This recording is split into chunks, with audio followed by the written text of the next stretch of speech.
investigate China's mass detention in Xinjiang, a call to action.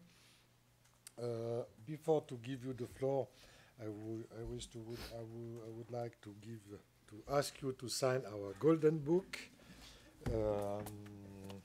Yeah, just a signature. And we will start with the presentation of Mr. Kenneth Roth, boss of Human Rights Watch, and after we will follow with our other speakers.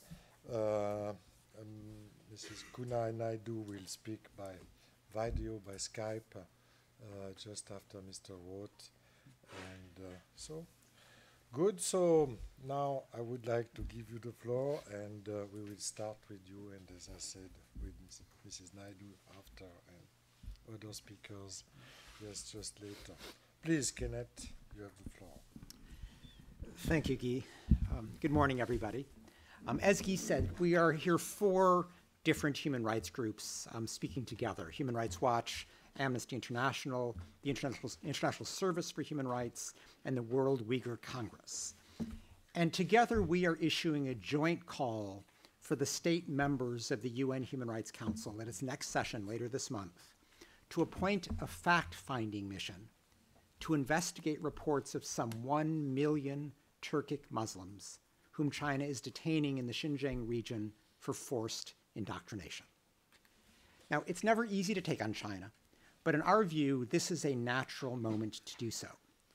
First, because the Human Rights Council is going to be considering the outcome report for China's Universal Periodic Review at its next session. But second, and more important, the abuse in Xinjiang today is so severe that it cries out for international action. Now, here's what we know so far.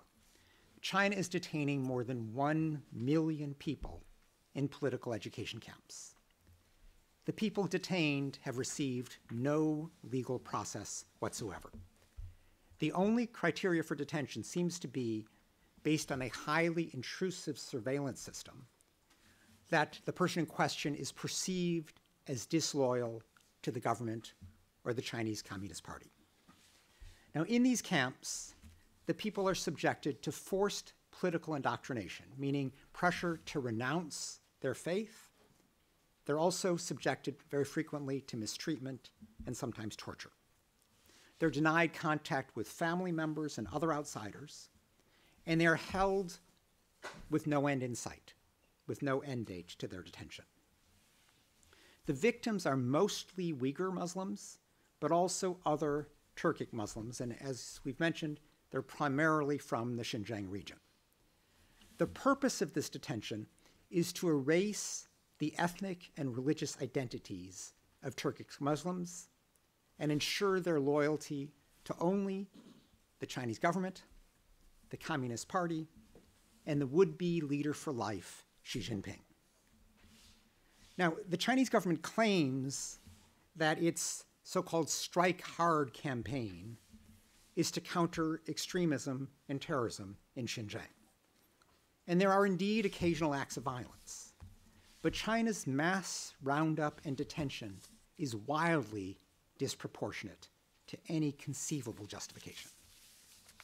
China gets away with this extraordinarily brazen abuse because first, few people know who the Uyghurs are. And second, because China has shown itself willing to use its economic clout to suppress criticism. Now, given the scale of these atrocities, we particularly regret the still muted global outcry. People worldwide were rightly outraged by Trump's Muslim travel ban. But when China forces 1 million Muslims to renounce Islam on pain of endless detention, the response has largely been ho-hum. Yes, China is spending money with abandon, but are our fundamental principles really up for sale? Especially with China as a member of the UN Human Rights Council, it should be required to uphold higher standards. Now, in highlighting Xinjiang, we don't mean to downplay the severe abuses that are currently taking place elsewhere in China. This is, after all, the most intense period of repression since the crackdown on the Tiananmen Square democracy movement. Xi Jinping presents himself as a man of the people, but rules as if he is terrified of the Chinese people, doing all he can to prevent them from speaking with each other publicly or commenting on Chinese Communist Party rule. Still, the sheer scale of the mass detention of 1 million Turkic Muslims requires international action now. All the more so because China implausibly denies that it is engaged in a process of mass forced indoctrination. At most, it contends that national security considerations require correcting the thinking of Xinjiang's ethnic minorities, and the people entering the camps voluntarily are doing so for vocational training. Now, the good news is that China is beginning to feel the heat in the face of these implausible denials. This past August, Xinjiang was described as a rights-free zone at the Committee on the Elimination of Racial Discrimination. In her first address to the Human Rights Council in September, the UN High Commissioner for Human Rights, Michelle Bachelet, expressed concern at, quote, deeply disturbing allegations of large-scale arbitrary detentions of Uyghurs and other Muslim communities in so-called re-education camps across Xinjiang, end quote. At China's November Universal Periodic Review, numerous governments condemned China's crackdown on Muslims and explicitly called for China to give independent monitors access to Xinjiang to evaluate the scope of abuses. Though I should note that the member states of the Organization of Islamic Cooperation mostly spoke in generalities.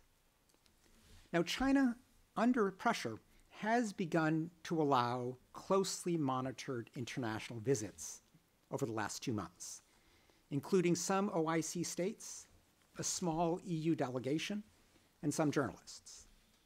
But no confidential interviews have been permitted with the detainees.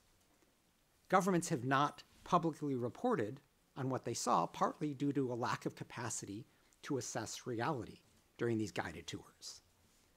And in one tour of journalists, if you can believe it, the detainees were even forced to sing in English, "If you're happy and you know it, clap your hands." Now, no one should be fooled by such charades. There's no evidence that significant numbers of detainees have been released. There's plenty of evidence that the intense crackdown is continuing. A genuine UN fact-finding mission is urgently needed to bring the truth to light, particularly in the face of China's denials and conflicting narratives.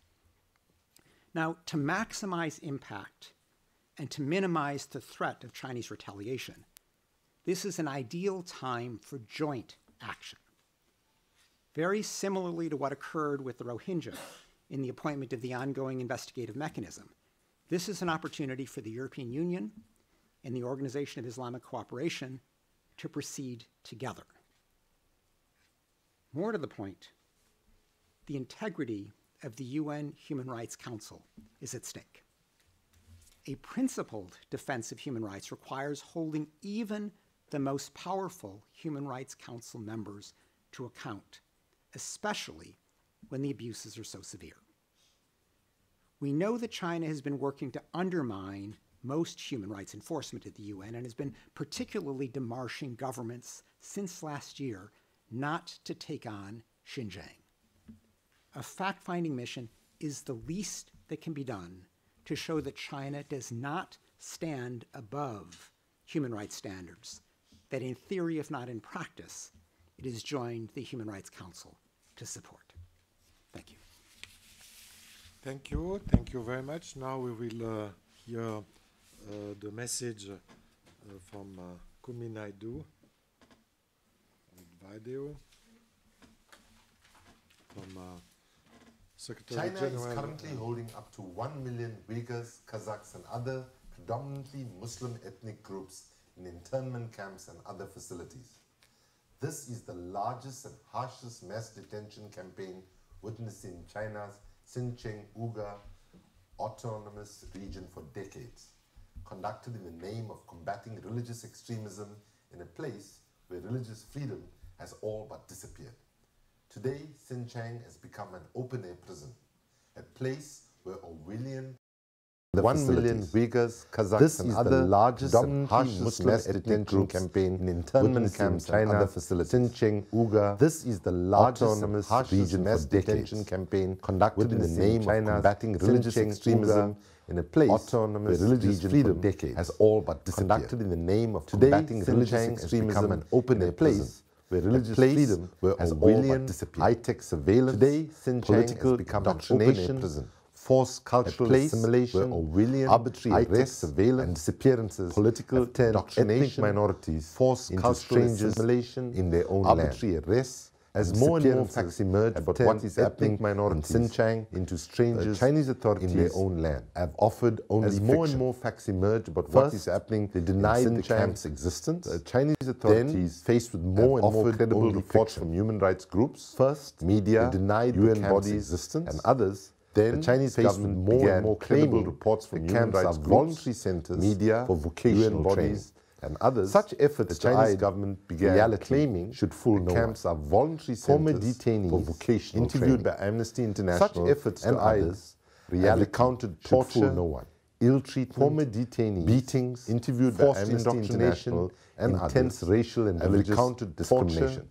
Ill treatment. So large is the number of people forced indoctrination that the government intense racial and religious discrimination to take in the children. So large is the number of people being re-educated. The government yet China continues to obfuscate and deny access to the region whose parents were being re-educated. Despite repeated requests by the United Nations, continues to obfuscate and deny access to the region to account for the situation in Xinjiang. Despite its repeated the member states United Nations by mandating the UN in the face of China's refusal to account for the situation in Xinjiang. Amnesty International, it's time for the member states to watch and other civil society organizations to investigate the situation. Call for the UN Human Rights Council to establish a fact-finding other civil society organization tasked with establishing the facts about the situation in Xinjiang. Human Rights Council, we at Amnesty have spoken fact-finding more than 100 families tasked with torn apart establishing the Chinese authorities' situation in Xinjiang of repression. We at Amnesty have spoken like Gulzia, more than 100 families,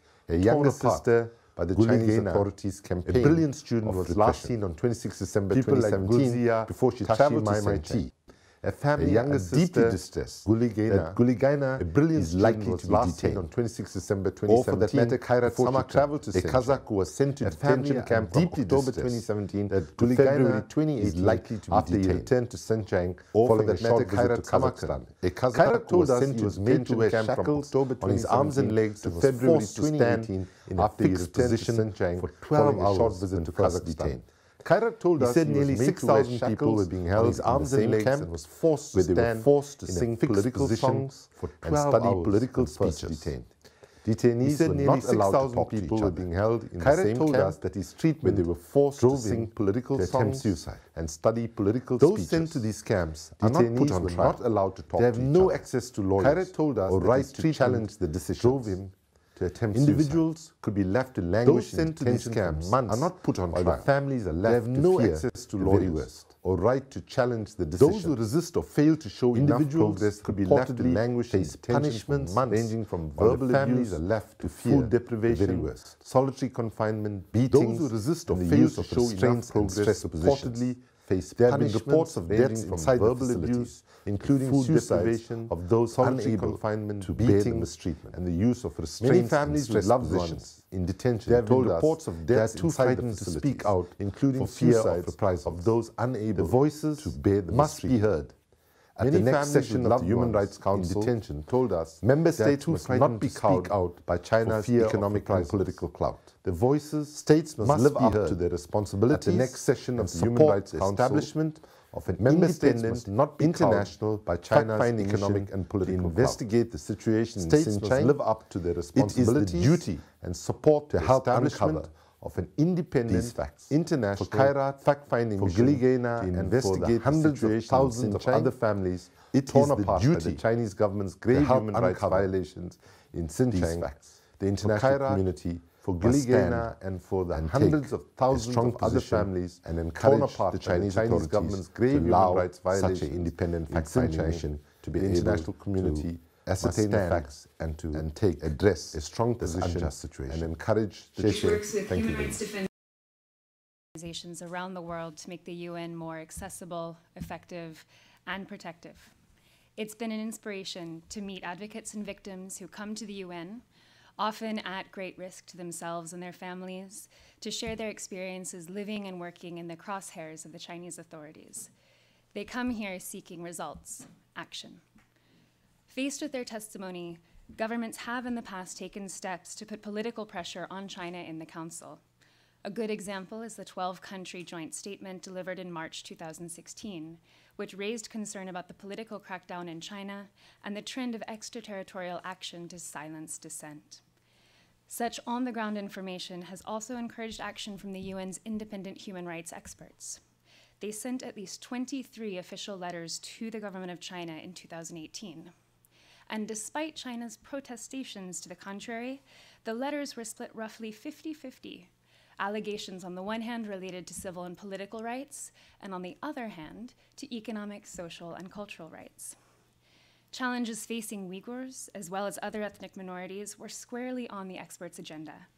One letter focused on a directive undermining bilingual education in Hotan, a Uyghur majority area in Xinjiang, while another, sent in November just after China's UPR, raised the alarm about so-called de-extremification regulations in the region. However, the brutal and surgical suppression of fundamental freedoms of Uyghurs and other ethnic minorities in China that my colleagues have described here demands a heightened response from the international community, something beyond business as usual. It is precisely the kind of problem that the Council was formed to identify and to address. Action by the Council is not just justified by the facts as we know them, as they've been presented here. It's imminently possible within the Council's mandate, and it is a moral responsibility. When China joined the Council for its 4th term as a member in 2016, the government committed to uphold the highest human rights standards. It seems now that that commitment was barely worth the note verbal it was written on. As the domestic situation has deteriorated, the Council as a body has remained silent. Member states, including those who took steps in 2016 towards pressing for accountability, have failed to do all they could to make membership matter. They must show China and other states who use their membership as a shield that membership comes with more scrutiny, not less. The Council has a chance now to make a critical contribution to the protection of human rights in China by adopting a resolution and sending a message that no state's development model or economic weight or political influence can exempt it from its human rights obligations, nor from scrutiny when they flaunt those obligations.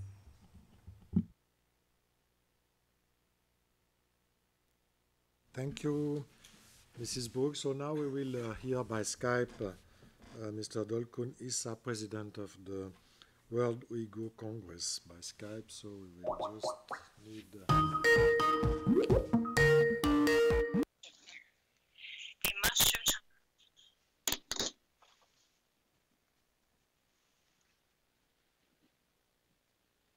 Hi.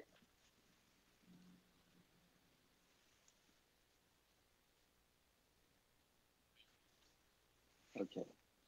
Okay.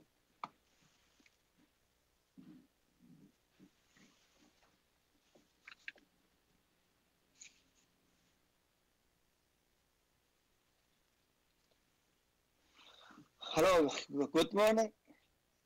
Hello, good morning, everyone. And I thank you all for your attending this press conference. And I also thanks for the Amnesty International, Human Rights Watch, and International Service for the Human Rights. Well, I'm sorry, I will not able to physically attend this press conference today because I'm in Oslo. Today is the Roth Foundation and the Norwegian PAN jointly organized one event on the Uyghur human rights issue in Oslo today. So that's why I'm here. As you may know, tomorrow is a sad anniversary of the Uyghurs. 1997, 5th February, 22 years ago today, peaceful demonstration of the Uyghurs in the Xinjiang area, and they cracked down by the Chinese police. And according to the Amnesty International report, more than 100 people were killed that time, and more than 400 people injured, and 100,000 Uyghurs, young girl and young boys were arrested that time, and still so many disappearances. Already 22 years passed, but a lot of people still disappears. So it is the 22nd anniversary tomorrow for the Gulja massacres.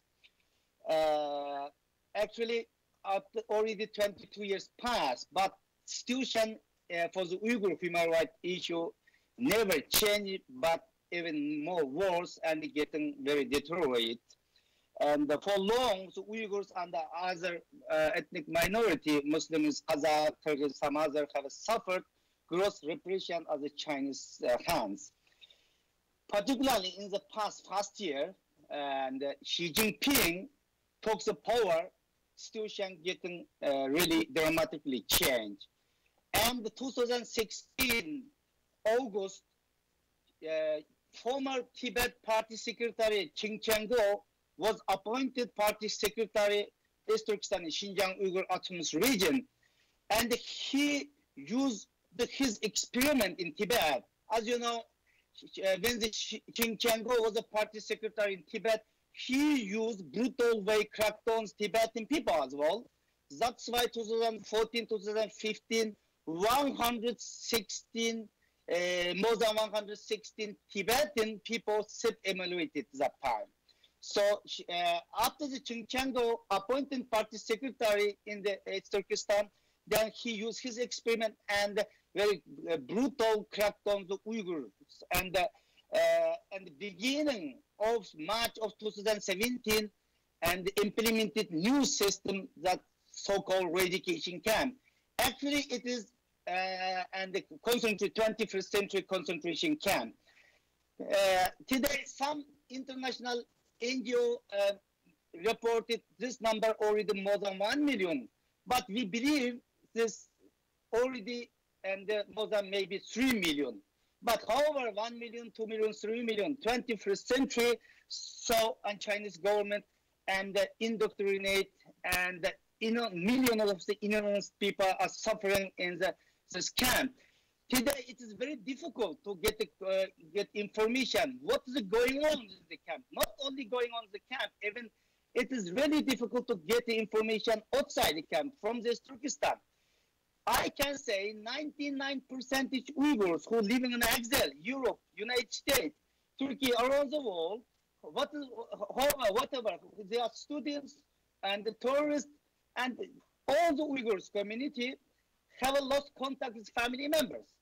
I personally, I have left my country 26 years ago.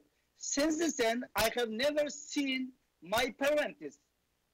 Chinese government has never allowed them to go abroad to visit me and the grandchildren. But maybe you know, we witnessed my mother, 78 years old, my mother, and I have met, she was to the camps 2017 around May and June, and after 1 year later, she passed away in the so-called re-education camp, in the concentration camp. Today is 21st century. Communication is not the issue, but today for the Uyghurs, it is the big issue. Today, and I haven't any contact with my family members. You know, my younger brothers, he disappeared since 2017. Just when I was in Tokyo December last year, I learned my older brother, he was a professor. He was sentenced to 20 years. It is just an example. That is a very common issue for all the Uyghurs who is living in exile. So today, more than 350 Uyghur professors and intellectuals in the camps. This is the number which we have known, but we don't know exactly the number. Chinese government saying we educated the people.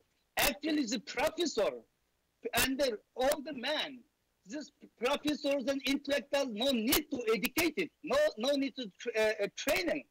So it is Chinese government today really launched to and implemented ethnic cleansing policy towards the Uyghur. So the situation is really unimaginable today. So the United Nations and all the democratic society, whole the world should be speak out, should be not only speak, and also it is a time to really take some action. November 6th, during the UPL in China, 14 countries and the rights issue and asked the Chinese government close down the camp. And several Western country parliament discussed this issue. Some country also concerning this issue. But Chinese government ignored all this warning, continue expanded the camps today. We witnessed that. So that's why just concerning the issue is not good enough to stop the China's this action. So it is the time United Nations Human Rights Council should adopt a resolution and establish and the resolution to send the delegation to and learn the reality there. Other way, tomorrow is too late. So we call all the international community, the United Nations Human Rights Council, civil society, and particularly a democratic country and the Muslim world should be wake up and should be and take some action. Tomorrow it is really too late. Thank you. Thank you, Mr. Issa, for your presentation. Thank you. Thanks again. And now we will follow by the questions and answers. Just a word to present Mrs. Sophie Richardson, who is at the table too. She's China Director for Human Rights Watch. Mr. Michael Inaishan, Program Manager, International Service for Human Rights. And the last one, Mr. Peter Ewin, Program Manager for the World Uyghur Congress. So in case you can also take the floor for some comments. So thanks again for the presentation. Now I will open the floor. Yes, Lisa, please. Just push the button. Lisa, you never get it right. Sorry. Lisa Schlein, Voice of America. I have a couple of questions. First of all, I read a rather disturbing article yesterday that seemed to indicate that Eric Prince, who is the head of Blackwater, who's famous or infamous for his activities in Iraq and other places, that a subsidiary of his or another organization allied with him was actually China has actually asked the organization to build re-education camps in Xinjiang. Prince has denied this. The article seemed to indicate that perhaps the activity has stopped. Could you elaborate upon that? What do you know about this? And do you find this sort of an activity rather disturbing? That and maybe some. Yeah, I mean, I don't think any of us has direct information. We've read similar accounts. My understanding is that it's it's not Blackwater. It's that Blackwater's gone, but it's Eric Prince's one of his new companies that ostensibly was had taken a contract to facilitate training of unspecified nature in Xinjiang. Prince now has denied that. Not clear whether whether the activity is stopping or what. So I can't really speak to the facts. What I can say is that it is utterly inappropriate for any international company to facilitate China's mass detention of Turkic Muslims. And whether this is training officials, building centers for detention, or doing anything else that would aid and abet these crimes, it is completely wrong and it should stop. May I just follow up on? Oh, sorry. Did you want to? No. Just to add to what Ken has said, without also knowing the facts about this particular company. It's not only wrong. It's also illegal. It's illegal under international law for companies to participate in what is happening in Xinjiang. And it's also very short-sighted. I think we've seen how contributing to authoritarian governments' human rights abuses can actually backfire for companies. So I think it's very short-sighted. It's bad business and it's illegal. Just a follow-up, not on this issue, but just to get a little bit more perspective about the situation in Xinjiang.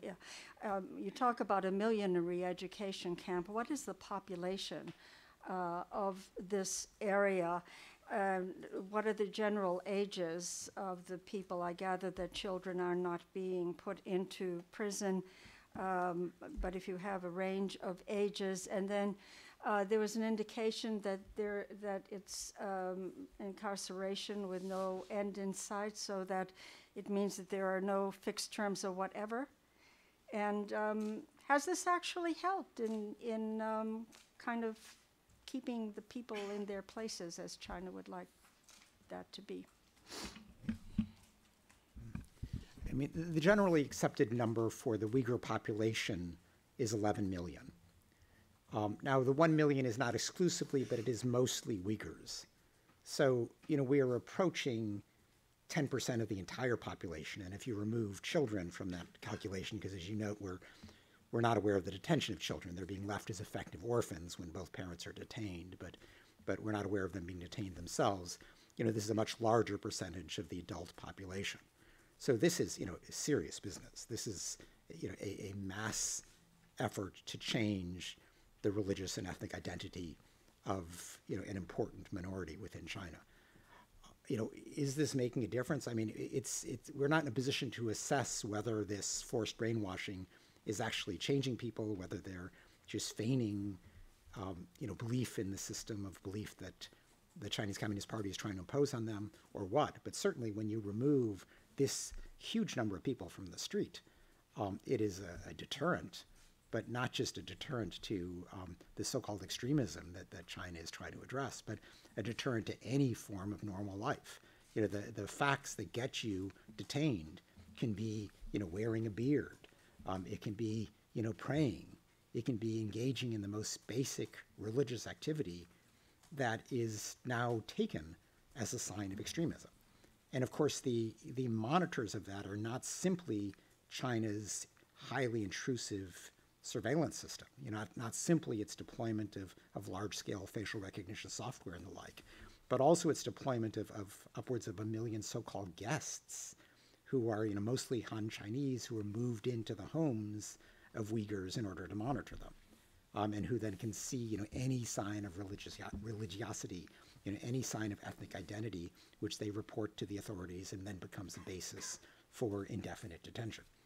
So, I can't think of another example worldwide, in the time that I've been doing this work, where there has been, such extensive surveillance and such dire consequences for people who simply, want to lead their lives, pray to the God that they choose, adopt the language and ethnicity with which they were born. So this is an extraordinary measure that absolutely demands an international response.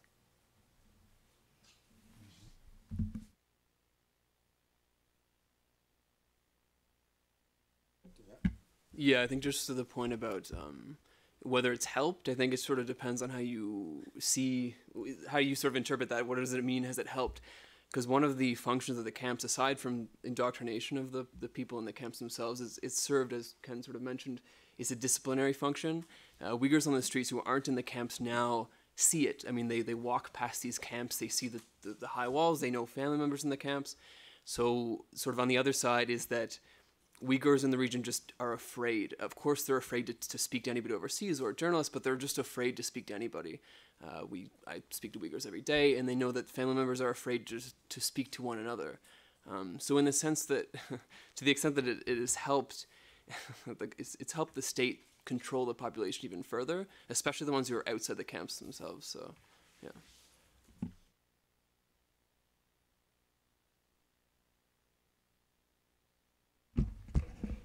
Good morning. I'm Antonio Broto from Spanish news agency EFE.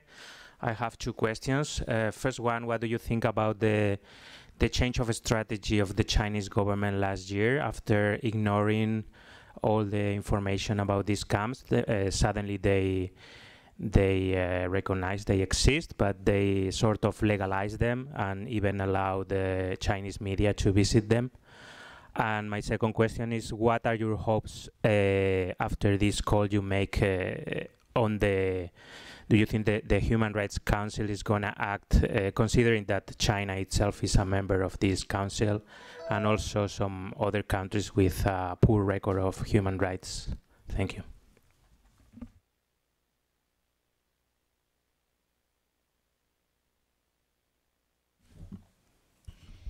So as to the question and the change of strategy, I think the watershed moment was really the August review by the Committee on the Elimination of Racial Discrimination that Ken mentioned. It became a moment where, much to its surprise, the Chinese government and the delegation that they sent here to Geneva to stand in front of that committee of experts really were put in the hot seat. They had to answer very difficult questions, and I think they found themselves needing to be able to muster a response which was more than it doesn't exist. Over time, as that response has evolved, I think we've seen it evolve to try and get ahead of the type of worldwide criticism that is growing and that we expect this call to help to foster. I mean, China's strategy seems to be, to accept the undeniable facts and then to build a cover story around them. So satellite imagery makes it clear that these detention camps are expanding rapidly. There's no question that Uyghurs are disappearing into them and other Turkic Muslims. So those are the known facts. So what does China do? It tries to spin a cover story. And the cover story is that this is vocational training, that this is some kind of benevolent act.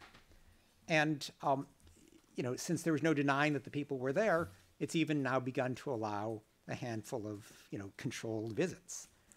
But, it still is an utter denial. It's denying that this is, coerced detention. It's denial that the purpose of the detention is forced indoctrination, the effort to erase religious and ethnic identity. So, I wouldn't be deceived by the modest steps that China has taken to simply try to, reconstruct a narrative around facts that have become undeniable.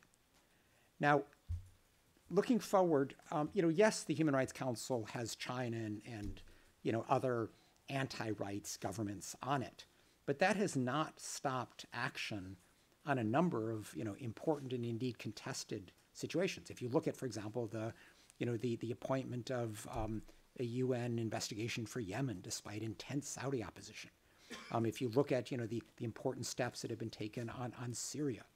And I think most relevant for these purposes is Myanmar, because I don't think we would have had the creation of the ongoing investigative mechanism, a very high-level investigative body that is going to identify perpetrators, collect the evidence of the wrongdoing and build cases for prosecution, an extraordinary step, a step that the Human Rights Council has never before taken.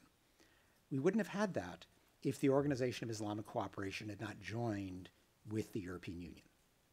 Now, the OIC, until the Rohingya situation arose a year ago, August, had never endorsed a country-specific effort at the Human Rights Council other than for Israel. And it recognized that had to change. When 700,000 of its brethren had just been ethnically cleansed from Myanmar, the OIC had to do something. And in our view, Xinjiang demands a similar response. 1 million Muslim brethren are now facing not just detention, but forced denunciation of Islam. It's hard to think of another situation that cries out more for action by the Organization of Islamic Cooperation. Yes, the perpetrator is China. Yes, China is powerful. But at some point, principle has to come forth first. And that's why we hope that the response to today's call will be action, not simply by the European Union and the other predictable supporters of human rights, but also by the Organization of Islamic Cooperation. And we hope that just as they came to the fore and made a very significant difference to defend their brethren among the Rohingya, that they will do the same thing at this forthcoming session of the Human Rights Council in defense of their brethren in Xinjiang. Thanks. Mrs. Richardson, you wish to Just to the first part of your question, I would simply add that I certainly agree entirely with Sarah that I think China was very surprised by the reaction that it got at the third review and was not, I think, adequately prepared. I think it's not an accident that then over the next couple of months we saw not just an admission that some kind of facilities existed, but very quickly an invocation, for example, of a de-radicalization agenda and an explicit comparison made, for example, to what European countries have done, or to an urgent need to combat terrorism, in keeping with world trends. I'm sure if Chinese diplomats were sitting here right now, they would say the region has been violence-free for the last couple of years, that there have been no attacks, which of course, begs the question about what violence against whom, and isn't arbitrarily detaining 1 million people a form of violence. But I think that shift has been a very conscious one to try to invoke explanations or justifications that other governments have used as a way of deflecting attention or criticism.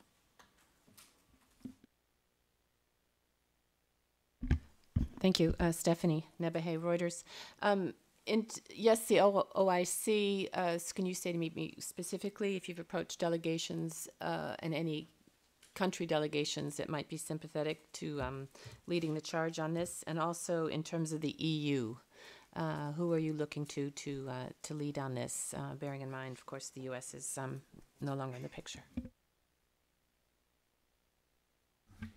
I mean, Stephanie, I think at this point, to be honest, it's premature to talk about particular countries. And we understand that everybody is nervous about taking on China, which is why we think that this is a good moment for joint action.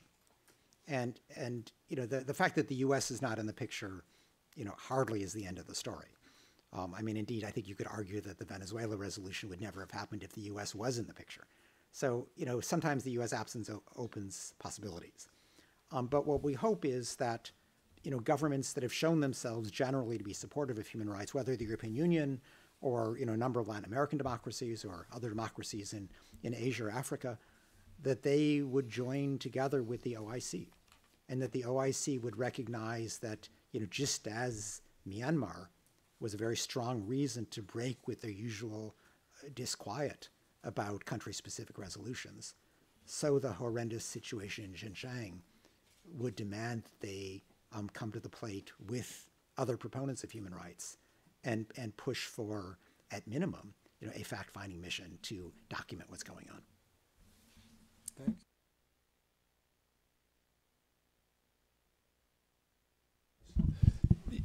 Just a brief addition to both of the questions, the previous one and Stephanie's.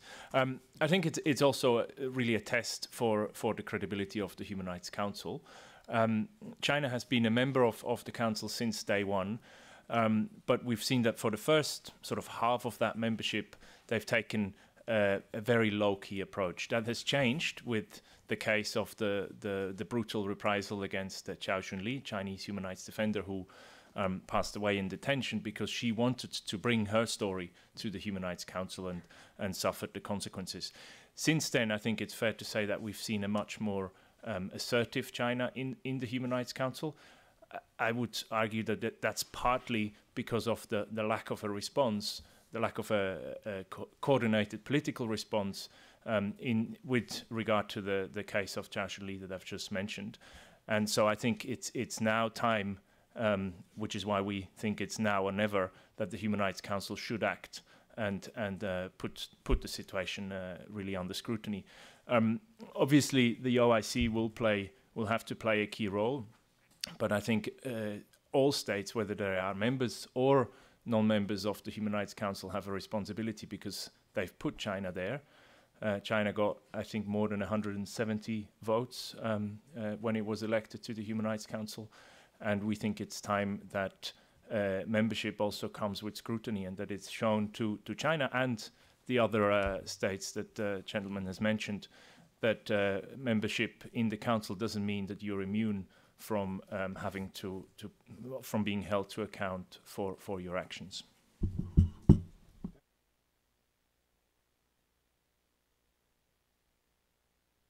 Boris Engelson, a freelancer and non-English speaking person. First, I am going to ask three peripheral questions. First, I understand China was surprised last year or 2 years back at the reaction or question of from the international community, but China would know, should know that sooner or later at least Muslim countries would interfere. So how could they be surprised and think that they could forever pursue its policy unnoticed? Second question, Mr. Roth made fun of Xi Jinping, which is quite legitimate and probably the blame is deserved, but still, these are not stupid people. The Chinese government probably understand everything you have said and can weigh the consequences. So why is it pursuing this kind of policies, although it has all the intellectual tools to predict the risks? In China, there are two sources of repression against minorities, the state and also citizens. We have heard at the Palais repeated testimonies, witnesses of racist murders, which are not something we can do much about in the short run. So how can you comment on my vague questions? Well, let me just say, nobody would pretend the Chinese government is stupid. I think the Chinese government calculated that it could get away with this. And it has, a long track record of being able to buy off criticism, of being able to use its political and economic clout to silence governments or others who might challenge their repression, whether against Turkic Muslims or others. We hope with this press conference today to show that they calculated wrong, that they've taken a step too far, and that this time the members of the Human Rights Council are not going to be silenced. They're not going to be cowed by China's economic and political might, and they're going to start doing the right thing by launching a fact-finding mechanism.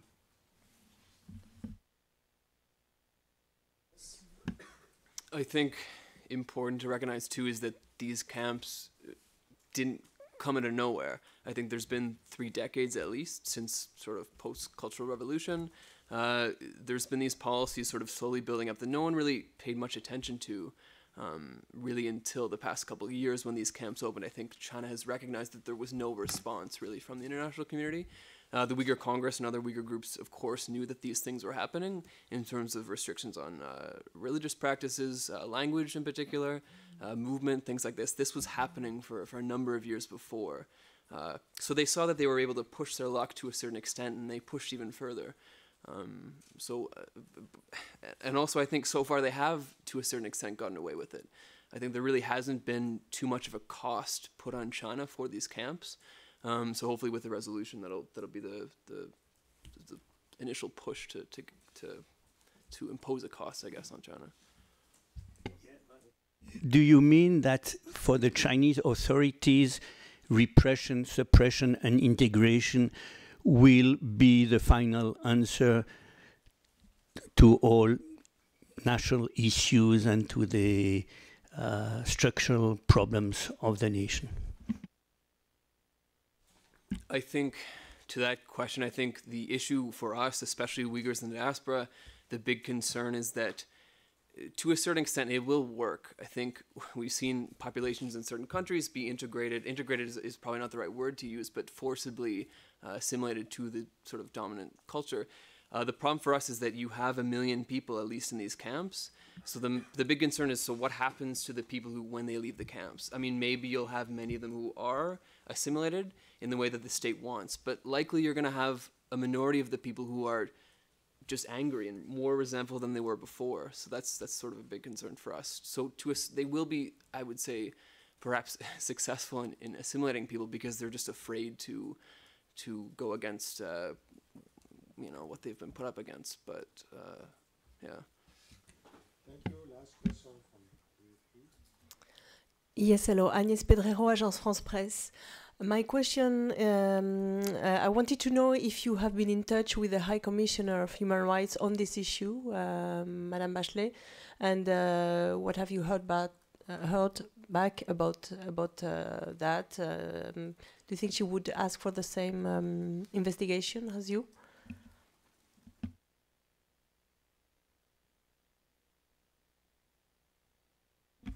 We've certainly expressed our enthusiasm for and appreciation of her remarks very early in her tenure. She called for more attention to Xinjiang in her first public remarks back in September. And it's, I think this is an ongoing discussion for all of us with the office of making this a priority. And sorry, I was just going to say, I think the office has not yet publicly described any potential modalities of a mission, but certainly I think it's fair to say that the concerns are shared.